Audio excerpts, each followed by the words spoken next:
शुरू कर देते हैं।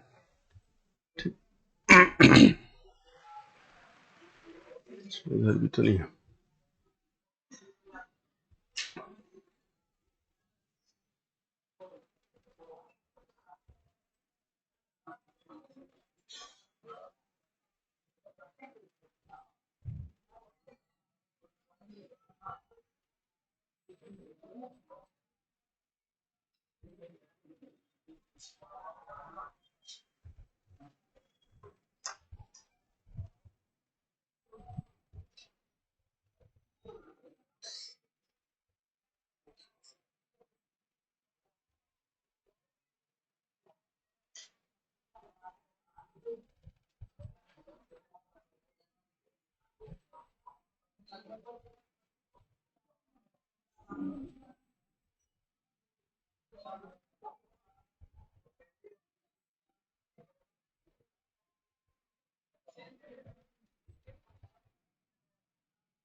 चलो शुरू करते हैं मंगलाचरण।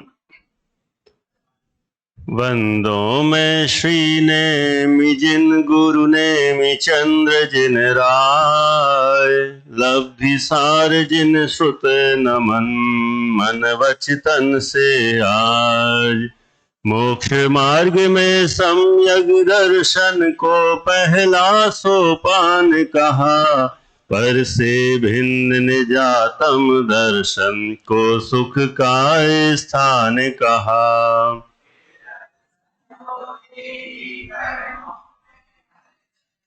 जाती है दर्श मोह का उपसम क्षय, उपसम वाक्षय कहलाती है।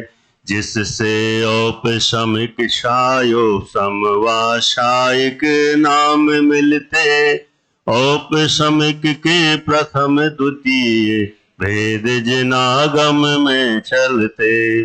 प्रथमोपम के पूर्व नियम से पंच लब्धियां होती है। क्षय उपसम विशुद्धि देशना प्रायोग्य करण ये होती है। प्रथम चार सामान्य कही है, भव्य अभव्य सभी पाते। करण लब्धि पाते ही भविजन शत प्रतिशत सम्यक पाते। अधा अपूरव तीन करण ही कारण है, इनके अलावा शेष प्रवृत्ति सबकी सब साधारण है। अतः इन्हीं का कथन अब करने का है भाव। ध्यान पूर्वक श्रवण करो, धरो चित्त में छाव। आचार्य नेमि चंद्र विरचित पंचलब्धि ग्रंथ के आधार से अपनी चर्चा, लब्धि सार जी के आधार से अपनी चर्चा पंचलब्धि और उसमें तीन करण परिणामों पर चल रही है। पहले इससे घोषणा हो चुकी अंतिम कक्षा, इसलिए कहने की जरूरत नहीं है, फिर भी सबको पता ही है। अपने पास आधा घंटे का ही समय है, वैसे 1.5 घंटा भी मिल जाए ना तो भी कम है आज, लेकिन जो भी जितना समय है उतने में ही अपन प्रयास करेंगे। हाँ चलो, सूचना आवाज आ रही है, पेपर भी बता दो थोड़ा सा। ठीक है, पेपर भी देख लेंगे थोड़ा सा कैसा आने वाला है। मैंने इतने कम समय में ही सारी बात करना है, थोड़ा विषय भी और उस पर भी चर्चा। सुबह वाले में कर्म सिद्धांत में थोड़ा सा अच्छा समय मिल गया था, 1.5 घंटे का, 1.25 घंटे का, उसका फायदा मिल गया। यहाँ तो लेकिन अपन बंधे हुए हैं, 4 बजे बंद करना है तो करना ही है ना। तो अपन करते हैं प्रयास जितना बनेगा। तीन करण संबंधी चर्चा अपन ने कल प्रारंभ की थी, अब उसको ही आगे बढ़ाते हैं। तीन करण के नाम हमने देख लिए थे, आधाकरण, अपूर्वकरण और अनुवृत्तिकरण। तीनों की परिभाषाएं भी देख ली थी और तीनों की परिभाषाएं देखने के बाद अब अपन तीनों के बारे में थोड़ा और विशेष जानने का प्रयास करेंगे। अगले पेज पर आते हैं। देखिए, करणों की विशेष व्याख्या यहां पर चार्ट में बनी हुई है। करण एक साइड लिखा है, बीच में है भिन्न समयवर्ती जीवों के परिणाम और तीसरा है एक समयवर्ती जीवों के परिणाम।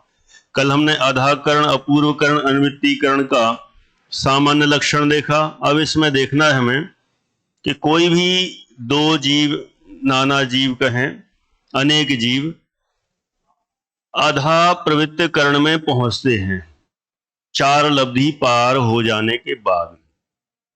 4 लब्धि होने के बाद 5वीं करण लब्धि में पहुंचे, आधा करण में पहुंचे, तो इसमें दो नियम, अपन दो नियम के अनुसार चलेंगे।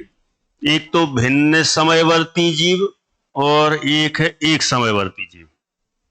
कोई कही क्या होता है? हमने कल देखा था, एक कोई जीव पहुंचा 4 बजे, आधा प्रवृत्तिकरण को प्राप्त होता है, और दूसरा है एक पहुंचा 4:01 पर पहुंचा। तो एक 4 बजे और एक 4:01 पर, तो ये क्या हो गया? भिन्न समयवर्ती। भिन्न भिन्न माने अलग अलग समय में, एक 4 बजे पहुंच रहा है, एक 4:01 पर पहुंच रहा है। और दूसरे टाइप के वे नाना जीव हैं जो दोनों के दोनों 4 बजे ही आधा प्रवृत्तिकरण को प्राप्त करते हैं, सेम टाइम पर। एक कंडीशन में अलग अलग टाइम पर आधाकरण को प्राप्त होते हैं और दूसरी कंडीशन में एक ही साथ आधाकरण को प्राप्त होते हैं। तो आधाकरण में भी ऐसी 2 कंडीशन हमें मान के चलना है और अपूर्वकरण में भी ऐसी 2 कंडीशन मान के चलेंगे। अपूर्वकरण में कैसे? अपूर्वकरण में भी वही 2 जीव हैं, एक 4 बजे अपूर्वकरण में पहुंचा और एक 4:01 पर अपूर्वकरण में पहुंचा। ये हो गए भिन्न समयवर्ती जीव। और अपूर्वकरण में एक समयवर्ती माने 2 व्यक्ति एक साथ अपूर्वकरण में पहुंचे, तो ये हो गया एक समयवर्ती जीव। फिर अनिवृत्तीकरण में भी सेम कंडीशन लागू होगी। भिन्न समयवर्ती 2 जीव माने एक 4 बजे पहुंचा और एक 4:01 पर अनिवृत्तीकरण में पहुंचता है। और 2 जीव ऐसे हैं जो सेम टाइम पर ही अनिवृत्तीकरण में पहुंचते हैं। तो ये तीनों करण परिणामों में भिन्न समयवर्ती और एक समयवर्ती, इन जीवों के परिणामों की चर्चा कर रहे हैं। तो इनमें अपन जानने का प्रयास करेंगे इस चार्ट के माध्यम से। सबसे पहले आधा करण माने आधा प्रवृत्तिकरण में भिन्न समयवर्ती जीवों के परिणाम कैसे होंगे। अभी वही पेज है, आगे बढ़ गए अपन। हाँ, समान भी हो सकते हैं, असमान भी हो सकते हैं। कल हमने देख लिया था कि कोई जीव कहें अथवा कोई, समझ लो एडमिशन के लिए अपन ने उदाहरण लिया था, कोई विद्यार्थी 1 जून में प्रवेश लेता है जयपुर में और 1 जुलाई में प्रविष्ट होता है। तो ये भिन्न समयवर्ती हैं, भिन्न भिन्न महीनेवर्ती हैं, अलग अलग समयों में यहां पर आए। तो अलग अलग समयों में आने पर भी दोनों की योग्यता, मान लो 1 अगस्त को, अगस्त की 1 तारीख को एग्जाम होता है, तो दोनों के नंबर सेम भी आ सकते हैं, अलग अलग भी आ सकते हैं। पीछे वाला आगे भी हो सकता है, पीछे वाला पीछे भी रह सकता है, और समान भी हो सकते हैं। माने दोनों ही बातें हो सकती हैं, दोनों की योग्यता समान भी हो सकती है और असमान भी हो सकती है। ये तो हो गया भिन्न समयवर्ती।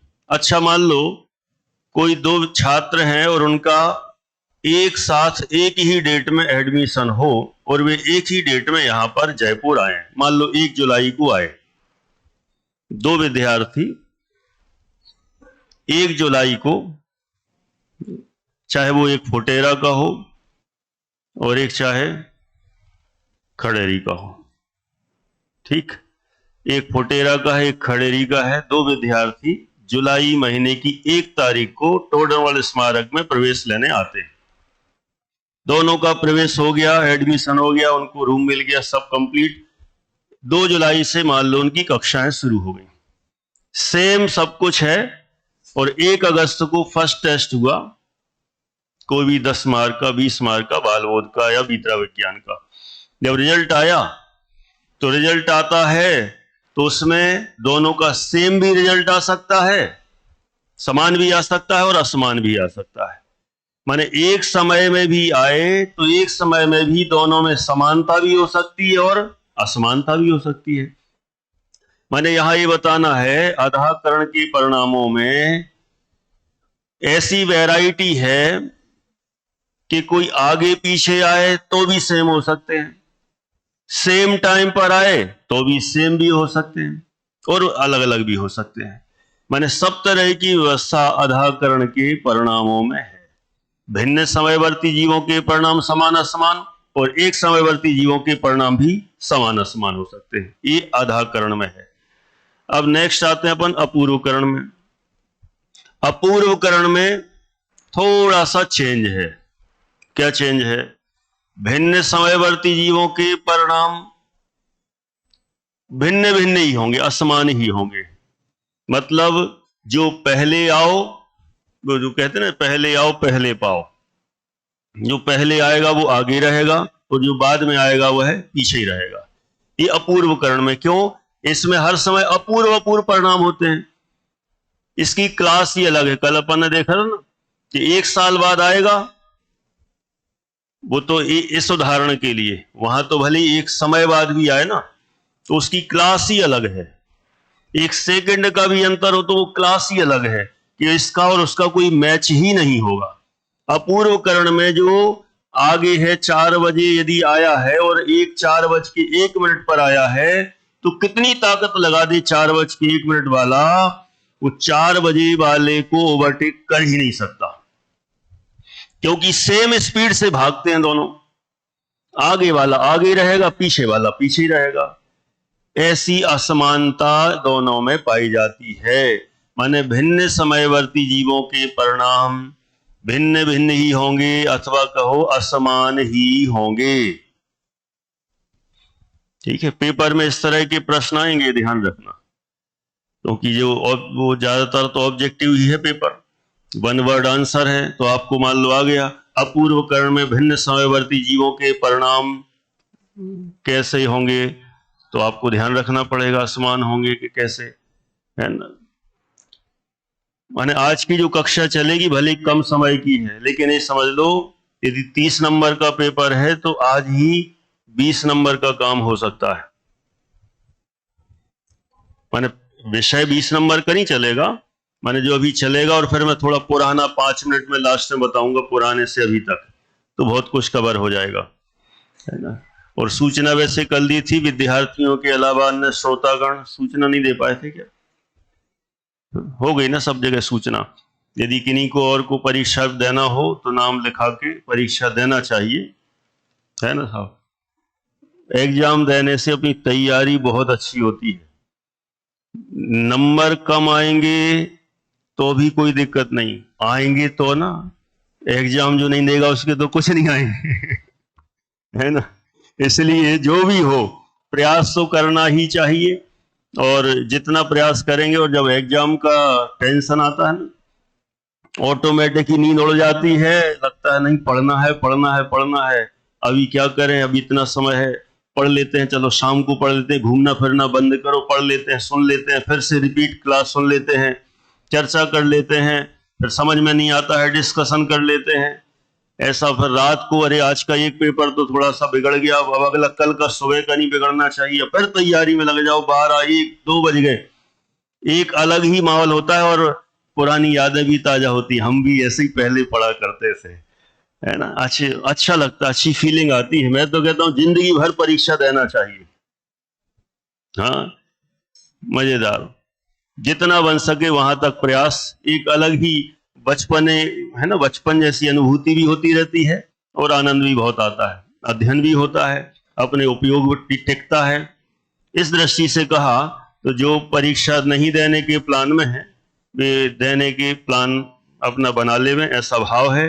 अब देखो आगे, मेरे पास तो अभी जो उधर ऑनलाइन सुनते ना ये, उन लोगों के ऐसे मैसेज आने लगे, हमें भी पेपर भेज दो हम सॉल्व करेंगे। तो हमने कई लोगों को तो अभी से पेपर भेज दिया, लेकिन ये नहीं बताऊंगा किसको, नहीं तो अभी वहीं से पता करने लग जाओ कहाँ भेज दिया। तो पेपर भेज दिया, वो सॉल्व करेंगे, फिर इसके बाद जहां यहां पेपर हो जाएगा तो आंसर सीट भी डाल देंगे उसमें, जैसे वो मैच करके अपना चेक भी कर लेंगे कि कहाँ हमने कितनी तैयारी की है। चलो, देखो कई लोगों को रहता है उत्साह, रहता है तो रहता ही है। अब आगे बढ़ते हैं। अपूर्वकरण में एक समयवर्ती जीवों के परिणाम, इसमें दोनों वैरायटी है, समान भी हो सकते हैं असमान। माने जो एक साथ एंट्री जिन्होंने की है अपूर्वकरण में, माने इसमें भिन्न समयवर्ती होते तो कहा था ना इनकी क्लास ही अलग है, अलग, आगे पीछे वाले की पीछे रहेगा, आगे वाला आगे रहेगा। लेकिन सेम टाइम में मान लो कोई दो विद्यार्थी जिन्होंने डायरेक्ट फर्स्ट ईयर में एडमिशन लिया, हो भी जाता है आजकल, तो कहीं कोई दिक्कत नहीं। हम लोग के समय पे नहीं होता था कभी, तो कितनी पढ़ाई करके आ जाओ। अपने अभय जी भाई साहब भी एम.कॉम करके आए थे, और एम.कॉम करके पूरी पढ़ाई कंप्लीट करके यहाँ उपाध्याय से उन्होंने एडमिशन लिया।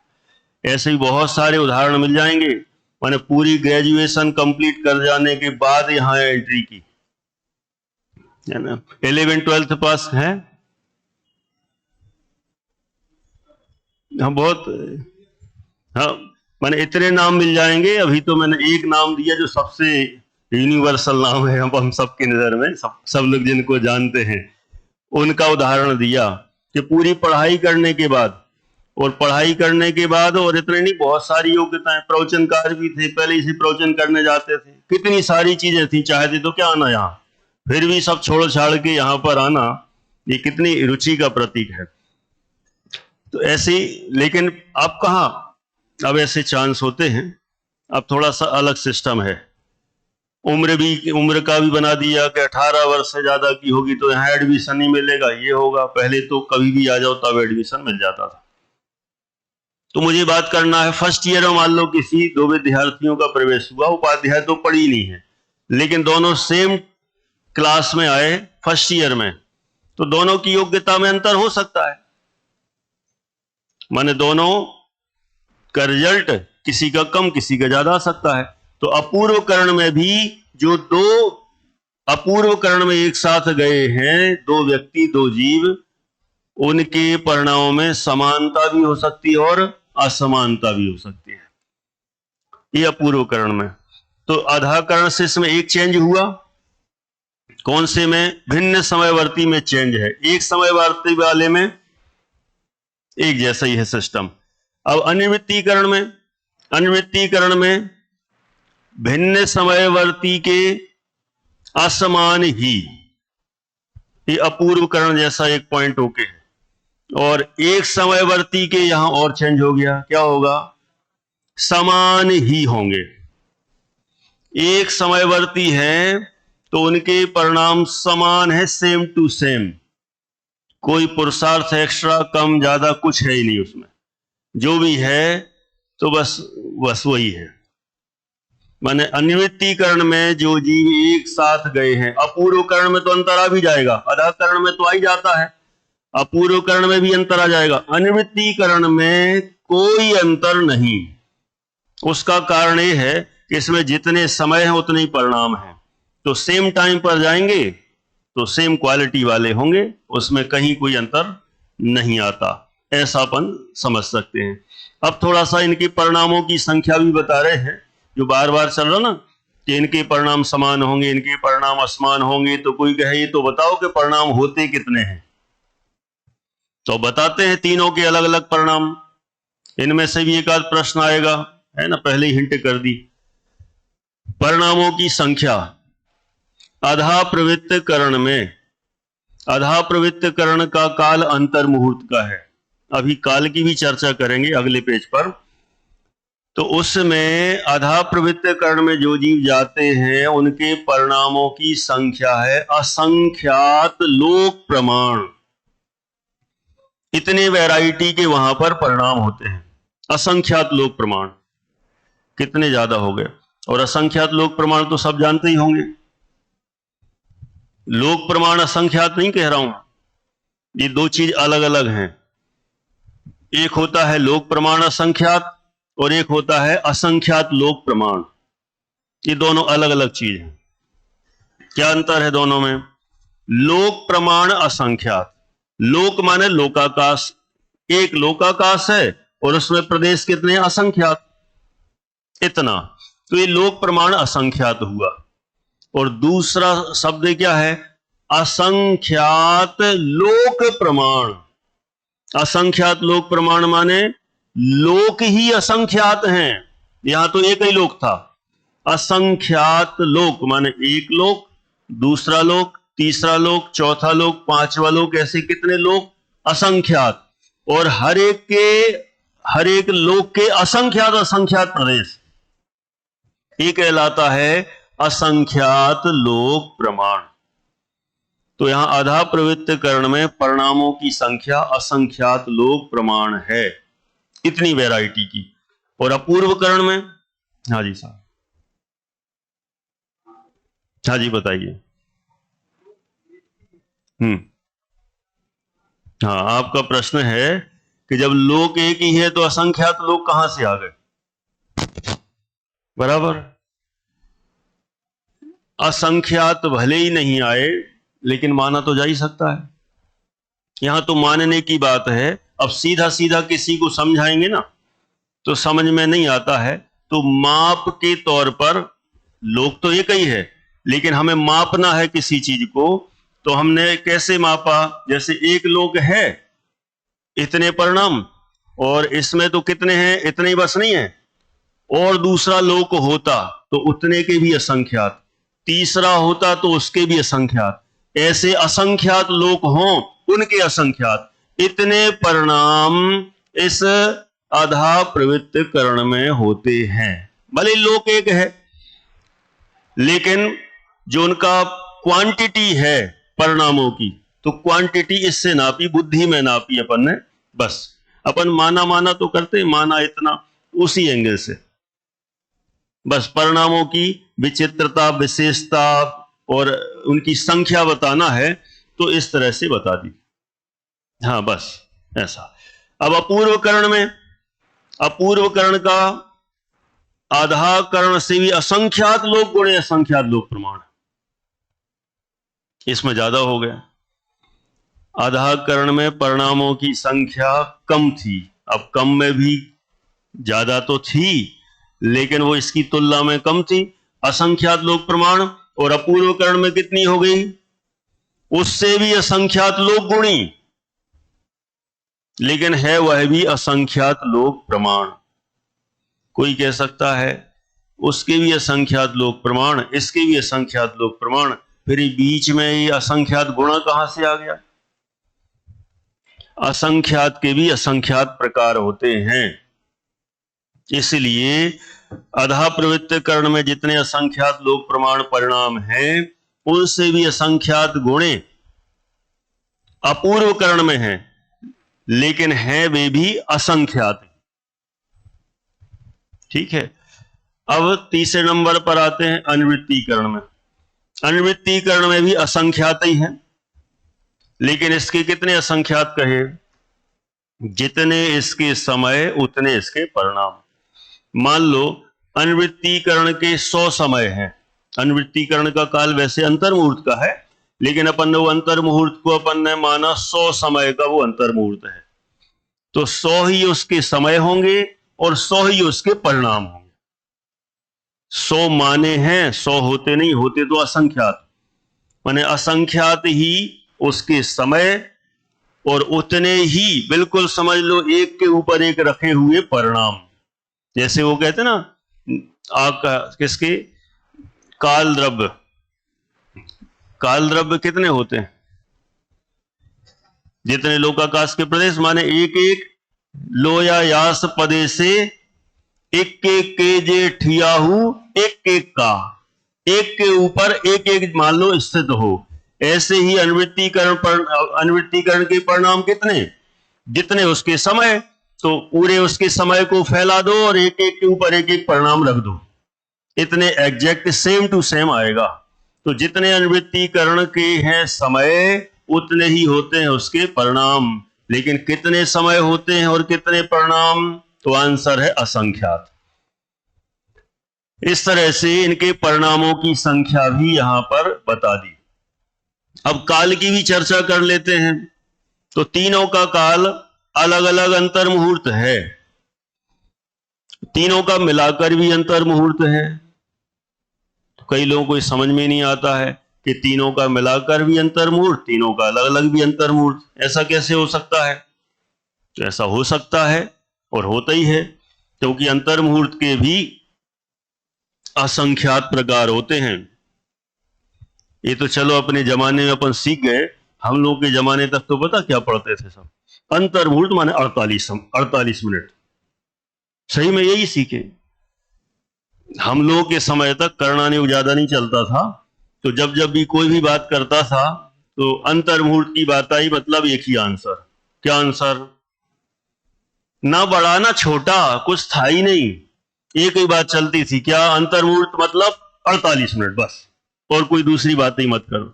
ये तो बाद में अब थोड़ा सा करणानुयोग का अभ्यास करने लगे हैं सब, तो इसलिए वो थोड़ा सा सूक्ष्मता से अध्ययन चालू हो गया। तो अंतर मुहूर्त भी असंख्यात प्रकार का है। यहां तो अब 3 वैरायटी का बता रहे हैं। आधा प्रवृत्त कर्ण का काल भी अंतर मुहूर्त है, अपूर्व कर्ण का काल भी अंतर मुहूर्त है, अनुवृत्ति कर्ण का काल भी अंतर मुहूर्त है। जब तीनों का अंतर मुहूर्त है तो सेम है क्या? नहीं, सेम नहीं है। तीनों के अंतर मुहूर्त में अंतर है। आधा प्रवृत्त कर्ण का अंतर मुहूर्त काल सबसे बड़ा है। अपूर्व कर्ण का अंतर मुहूर्त काल आधा कर्ण से संख्यात गुणाहीन है। संख्यात गुणाहीन है माने छोटा हुआ। किससे छोटा हुआ? आधा कर्ण के अंतर मुहूर्त से छोटा हुआ।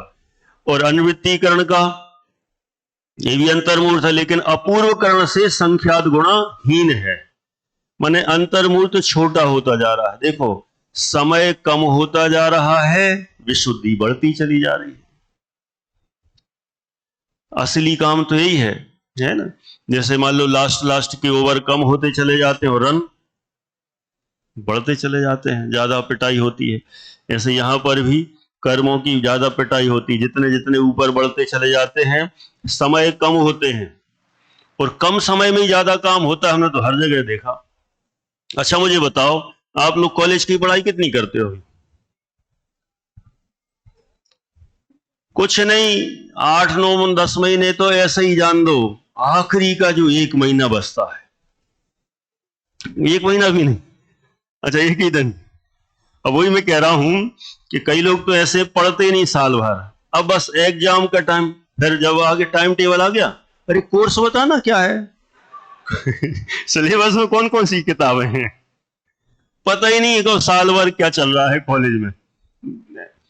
तो बाद में पूछेंगे अरे क्या क्या आएगा, इसमें क्या क्या आता है, उसमें क्या क्या आता है, अरे बताओ ना। फिर ऐसा वैसा सब पता करेंगे, और जो साल भर में कुछ पढ़ाई नहीं की, अंतिम कम समय बचा है उसमें इतनी पढ़ाई होगी, फर्स्ट डिवीजन 70%, 75%, 80%, ऐसा होता है। और तो देखो, मान लो समझ लो अभी एग्जाम के टाइम पढ़ाई कर रहे हैं, उसमें भी कम। जैसे कल सुबह पेपर है, तो आज देखो लास्ट डे जो पढ़ाई होगी, उसकी सूक्ष्मता, पावर, दिमाग इतना फास्ट काम करता है कि मानो पूरा साल भर का सिलेबस एक बार में ही पी गया हो। कहता हूं इतना सूक्ष्म उपयोग हो जाता है, जितना कम समय मिलता है, और है उतना एक एक मिनट कितना उपयोगी होता है। ऐसे यहां पर है, जितना जितना समय कम होता चला जाता है, उतना उतना काम बहुत फास्ट होता जाता है, उपयोग बहुत सूक्ष्म होता चला जाता है, और सम्यक दर्शन के बिल्कुल निकट होता चला जाता है। अभी तो एक करणानुयोग वाली भाषा चल रही, तो लग ही नहीं रहा कि सम्यक दर्शन की बात चल रही है। अभी तो इसमें असली काम होना बाकी है कि जितना आगे आगे बढ़ते चले जा रहे हैं, यहां तत्व ज्ञान निर्मल होता चला जा रहा है ना? भले ही 5 मिनट अपनी चर्चा हो पाएगी, लेकिन अपन करेंगे। अब आगे बढ़ते हैं। देखो, समय कम है अपने पास, शंका समाधान थोड़ा बाद में कर लेते हैं, नहीं तो मुझे पता है गौतम गणधर लोग तो पीछे पड़ गए, तो यही पूरा विषय हो जाएगा। थोड़ा रुक जाओ। अभी शंका समाधान के लिए मैं किसी को कहता नहीं हूं ऐसा, लेकिन अभी आज देखो घड़ी 7 8 मिनट बचे हैं, 7-8 मिनट में, जैसे यहां पर भी कम समय में बहुत काम करना है, ऐसे ही अपन को भी करना है, इधर भी अंतिम समय में ही ज्यादा काम हो रहा है। अब यहां बात आती है करण परिणाम की। तो करण परिणाम अपन ने देखे कितने, 3। ये 3 करण परिणाम कितनी जगह होते हैं, कहां कहां होते हैं? तो 3 करण परिणाम होते हैं 6 जगह। 6 जगह होते हैं। अब कितनी, कौन कौन सी 6 जगह होते हैं और किसके लिए, इसके लिए होते हैं, तो वो आंसर देते हैं। आप देखो जरा अगले पेज पर। पहला नंबर, प्रथमोपसम सम्यक्त्व की प्राप्ति के लिए 3 करण परिणाम होते हैं। प्रथमोपसम सम्यक्त्व कहां होता है? चौथे गुण स्थान में, 5वें में अथवा 7वें गुण स्थान में। तो इन तीनों गुण स्थान में जाने के पूर्व जो प्रथमोपसम सम्यक्त्व होता है उसमें तीनों ही करण कंपलसरी हैं। आधाकरण, अपूर्वकरण, अनुवृत्तिकरण। जब अनंतानुबंधी की विसंयोजना होती है तब भी तीनों करण चाहिए। और अनंतानुबंधी की विसंयोजना कहां होती है? चौथे, 5वें, 6ठे, 7वें में, इन 4 गुण स्थानों में। नंबर 3, शायक सम्यक्त्व के लिए, जब शायक सम्यक्त्व होता है वहां पर भी उसके लिए भी 3 करण परिणाम चाहिए। शायक सम्यक्त्व में दर्शन मोहिनी के जो 3 भेद हैं तीनों ही नष्ट होते हैं, तो उनको नष्ट करने के लिए भी तीनों करण परिणाम चाहिए। और शायक सम्यक्त्व कहां होता है? चौथे से 7वें गुण स्थान में कहीं भी, चौथे में भी, 5वें में भी, 6ठे में भी अथवा 7वें में भी। अब आगे बढ़ते नंबर 4। ये सब अच्छे से ध्यान से सुनना, इसमें से भी प्रश्न बनने वाला है। बिल्कुल, जो अभी एक पेज आएगा मतलब वहां से एक प्रश्न पक्का समझना, और कहीं 2 भी हो सकते हैं, इसलिए आप बराबर बहुत सूक्ष्मता से यहां पर उपयोग थमाए रखें। द्वितीयोपसम सम्यक्त्व जब भी होता है तो उसके लिए भी तीनों करण परिणाम होते हैं। और द्वितीयोपसम सम्यक्त्व कहां से कहां तक? चौथे से 7वें में कहीं पर भी, चौथे में भी, 5वें में भी, 6ठे में भी, 7वें में भी, तो वहां तीनों करण परिणाम। आगे उपसम श्रेणी, उपसम श्रेणी जब चढ़ते हैं तो वहां पर भी तीनों करण परिणाम चाहिए। अब उपसम श्रेणी के गुण स्थान कौन से हैं?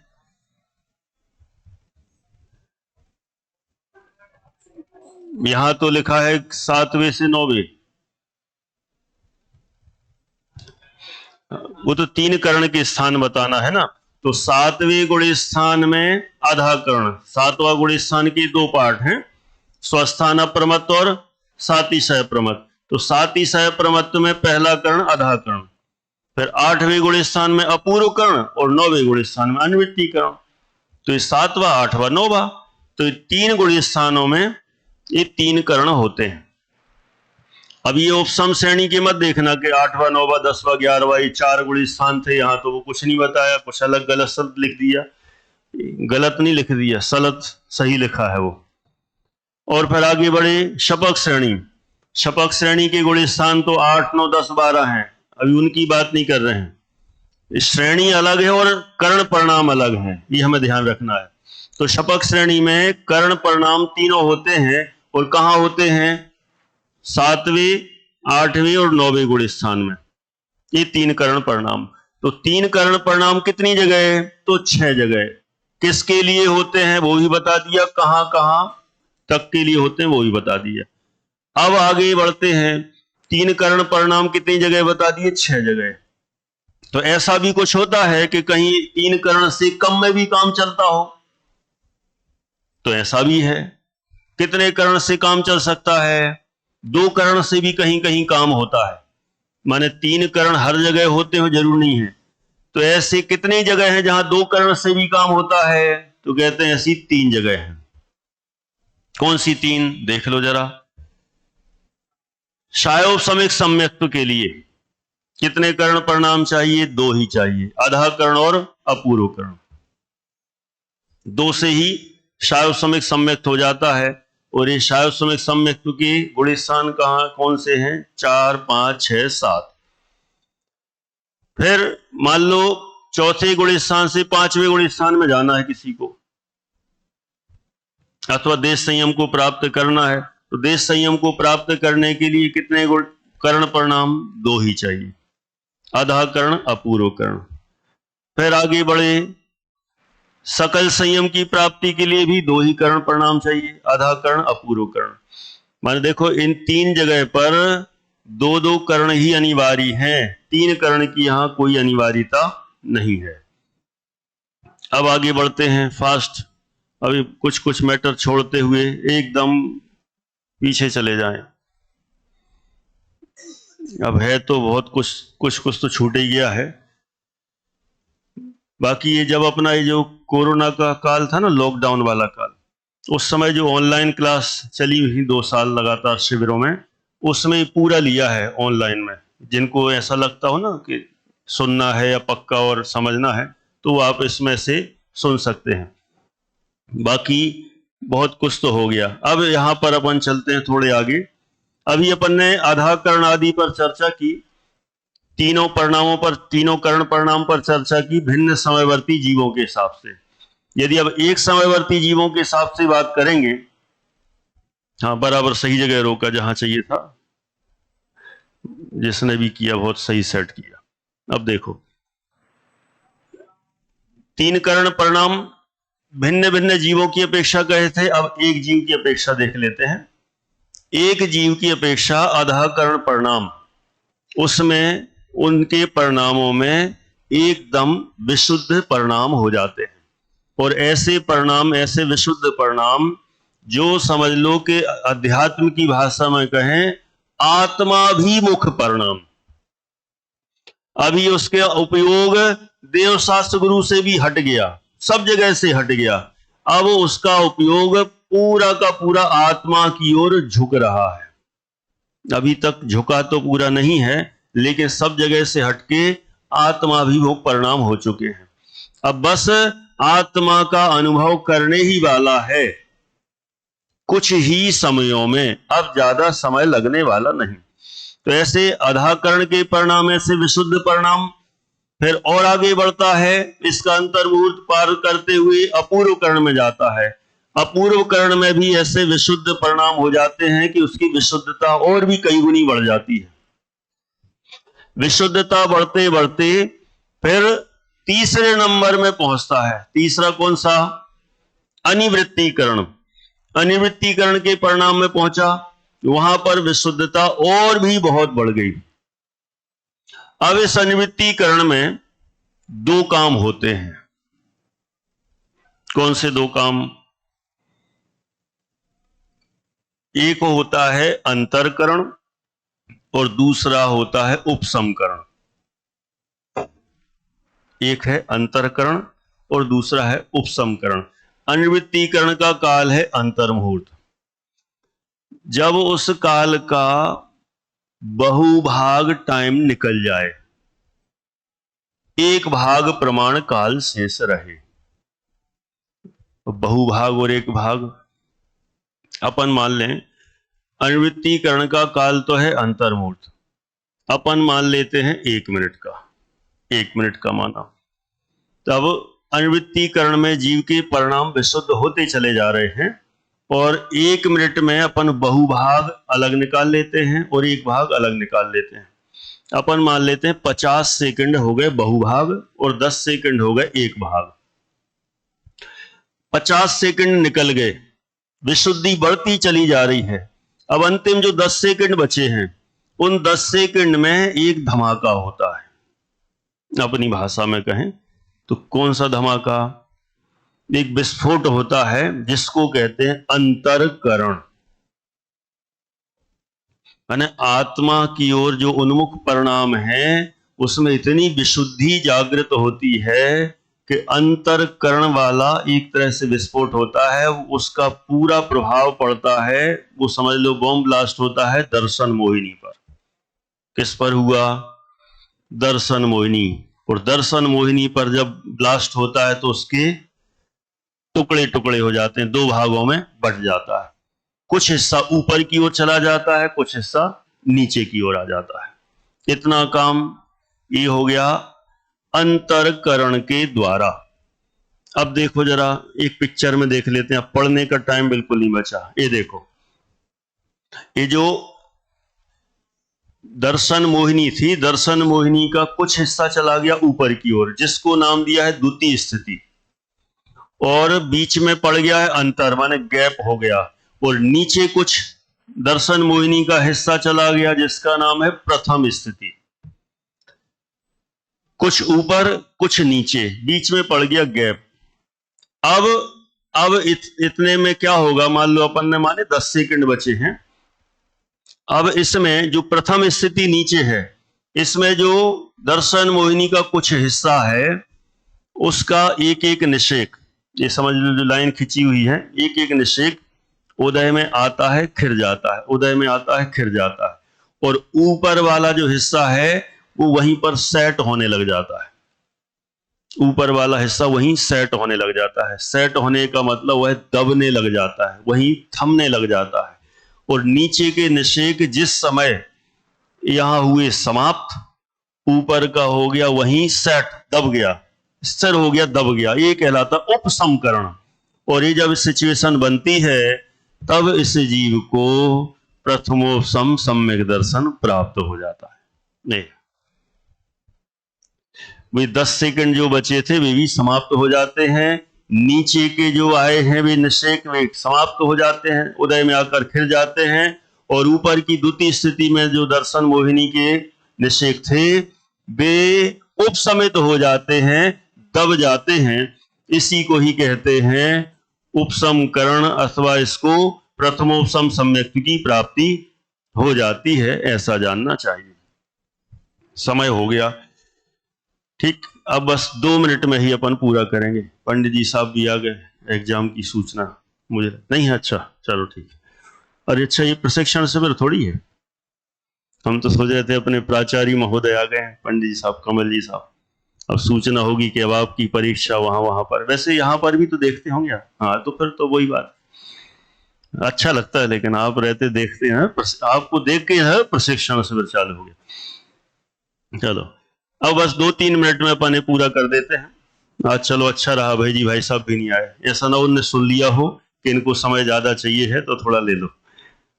चलो अपन अपना बस 2-3 मिनट में पूरा करते हैं। पेपर कैसा आएगा ये विषय हो गया। अब आपको अंतरकरण, हाँ ये नहीं, अंतरकरण के 2 भेद नहीं, वो अनिवृत्तीकरण में जो 2 पार्ट है, एक है अंतरकरण, एक है उपसमकरण। तो उपसमकरण किसका नाम, ये तो हो गया अंतर। अब अंतर माने गैप पड़ गया। हाँ, अभी जो पिक्चर आई थी ना, ये तो है अंतरकरण। और जिस समय नीचे वाले निषेक खिरते गए, ऊपर वाले जमते गए, और जब ये काम पूरा हो गया, नीचे के पूरे खत्म, ऊपर के दब गए, तो ये उपसमकरण हो गया। अब पेपर कैसा आएगा, पेपर तो देखो जिन्होंने पढ़ा है उनके लिए तो बहुत सरल है, कठिन तो है ही नहीं। कैसे आएंगे, मान लो क्वेश्चन है पहला, आपने जो शुरू से पढ़े हैं, तो इसमें से अपन देखें हिंट के लिए, पहले पेपर का पैटर्न देख लें आप। 30 नंबर का है और 30 नंबर का ही सारा ऑब्जेक्टिव ही है, आपको परिभाषाएं और डिटेल और ये सब नहीं दे रहे हैं, ठीक है। क्या 5 क्या 50 नंबर का नहीं, 30 नंबर का है। अब 30 का हो चाहे 50 का हो, उसमें करना क्या है, टिक ही तो करना है। 30 नंबर का एक प्रश्न है, पहले 10 नंबर का है, जिसमें 1 वर्ड आंसर, आपका एक ही शब्द में उत्तर देना है। जैसे कि मान लो आपको प्रश्न आ गया, प्रथमोपसम सम्यक्त्व कितनी गतियों में होता है, तो आपने लिख दिया 4, है ना। इस तरह के ऐसे ऐसे प्रश्न रहेंगे, है ना। अब और क्या हिंट करें, हिंट तो आप समझ लो किसी टाइप के रहेंगे प्रश्न। 1 वर्ड आंसर, अब पूछ लिया लब्धियां कितनी होती हैं, अब 5 ऐसा। कर्ण परिणाम कितने होते हैं, 3। देशना लब्धि के कितने अंग हैं, 4। फिर उसमें चौथा अंग के कितने अंग हैं, 3। इसी टाइप के, मैंने ऐसे आपको 1 वर्ड आंसर ऐसे देते चले जाना है। आप देखोगे तो ऐसा लगेगा बहुत सरल है, एकदम ज्यादा कुछ कठिन नहीं है। बस हमने पहले ही कहा, जिन्होंने थोड़ा ध्यान से सुना है उनके लिए तो 10 मिनट भी नहीं लगने वाले, करते चले जाओ खटाखट आंसर। फिर सेकंड क्वेश्चन आएगा फिल इन द ब्लैंक्स, वे भी 10 हैं, ऑप्शन नहीं दिए हैं उसमें, आपको सरल ही रहेंगे। आपको फिल इन द ब्लैंक जो भी है, आपको प्रश्न दिया और प्रश्न दे के मान लो आपको आ गया कि क्षयोपशम ज्ञान के गुण स्थान ... हैं। आप 1 से 12 भी लिख सकते हो, सीधा 12 भी लिख सकते हो, है ना, 1 से 12 लिखो, अच्छा है ना? ऐसा इसी तरह के क्षयोपशम लब्धि का गुण स्थान कौन सा है, आप कहोगे पहला। ऐसा आपको ये फिल इन द ब्लैंक में 10 आपको आएंगे और आप आराम से उनके आंसर दे सकेंगे।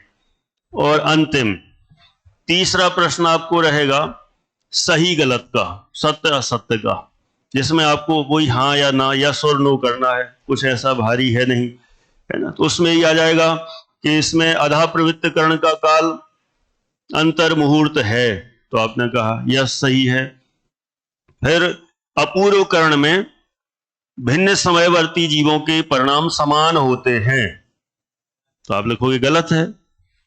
बस इसी तरह के प्रश्न रहेंगे तो आपको आसान रहेगा, ज्यादा कुछ दिक्कत नहीं आएगी।